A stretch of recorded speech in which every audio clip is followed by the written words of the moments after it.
Hello friends, வாங்க படிக்கலாம். இன்றைக்கி நம்ம எம்ப்ளாயீஸ் டேபிளில் வந்து லாஜிக்கல் ஆப்ரேஷன்ஸ் யூஸ் பண்ண போகிறோம். ஓகேவா? ஃபஸ்ட்டு வந்து அண்ட் வந்து நமக்கு எதுக்கு யூஸ் பண்ணுவோம் அப்படின்னா, combine multiple conditions and all must be true. அதாவது நமக்கு 4-5 கண்டிஷன்ஸ் இருக்கும். எல்லா கண்டிஷனும் சாட்டிஸ்ஃபை ஆனால் தான் நமக்கு வந்து அவுட்புட் வரணும். அப்படின்னா வந்து நம்ம வந்து அண்ட் யூஸ் பண்ணிக்கலாம். ஃபார் எக்ஸாம்பிள், இதில் என்ன சொல்லியிருக்காங்க, சிலெக்ட் நேம் ஃப்ரம் எம்ப்ளாயீஸ். அப்போ வந்து இந்த எம்ப்ளாயீஸ் டேபிளில் இருந்து நேம்ங்கிற காலம் மட்டும் நமக்கு வந்து செலக்ட் ஆகும். நெக்ஸ்ட்டு வேர், அதுக்கப்புறம் வந்து கண்டிஷன் கொடுத்துருக்காங்க. என்ன கொடுத்துருக்காங்க, டிபார்ட்மெண்ட் ஈக்குவல் டு ஹெச்ஆர். டிபார்ட்மெண்ட்டில் ஹெச்ஆர்னு இருக்கணும். அப்போது வந்து யாரோட நேம் தான் செலக்ட் ஆகும், பாபும் ராம், இவங்க 2 பேரோட நேமும் செலக்ட் ஆகும். அப்படி தானே? அப்புறம் என்ன சொல்லியிருக்காங்க, and city equal to Chennai.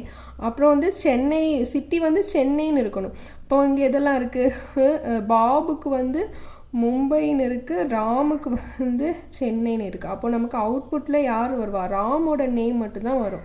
ஓகேவா? பார்ப்போமா? இங்கே பாருங்கள், ரிசல்ட்டில் ராம் மட்டும்தான் வந்திருக்கு. இப்படி 1 or more கண்டிஷன்ஸ் இருந்துட்டு எல்லா கண்டிஷனும் நமக்கு வந்து ட்ரூ ஆகணும் அப்படின்னா நம்ம வந்து அண்ட் ஆப்ரேட்டரை யூஸ் பண்ணும். ஓகேவா?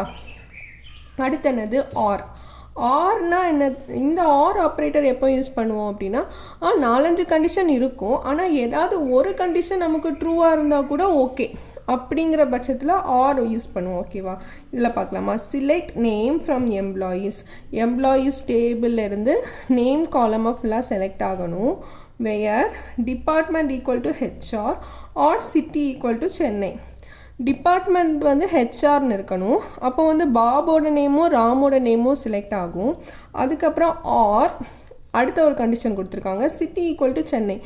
சிட்டியில் வந்து சென்னைன்னு இருக்கக்கூடிய 2 ரோவும் கூட ஆட் ஆகும். அப்போது கேரலுக்கும் வந்து சென்னை தான், ராமுக்கும் சென்னை தான். அப்போது நமக்கு வந்து அவுட்புட்டில் வந்து 3 நேம்ஸ் வரும். யாரெல்லாம், Bob, Ram, Carol. Bob, Ram, Carol, இவங்க 3 பேருக்கும் பாருங்கள் டிபார்ட்மெண்ட் வந்து ஹெச்ஆர்னு இருக்கும். ஆர் அவங்களோட சிட்டி வந்து சென்னைன்னு இருக்கும். பாருங்கள், கேரலுக்கு சென்னைன்னு இருக்குது, ராமுக்கு சென்னைன்னு இருக்குது. டிபார்ட்மெண்ட் வந்து ராமுக்கு ஹெச்ஆர்னு இருக்குது, பாபுக்கு ஹெச்ஆர்னு இருக்குது. ஓகேவா? அவ்வளோதான். Happy learning.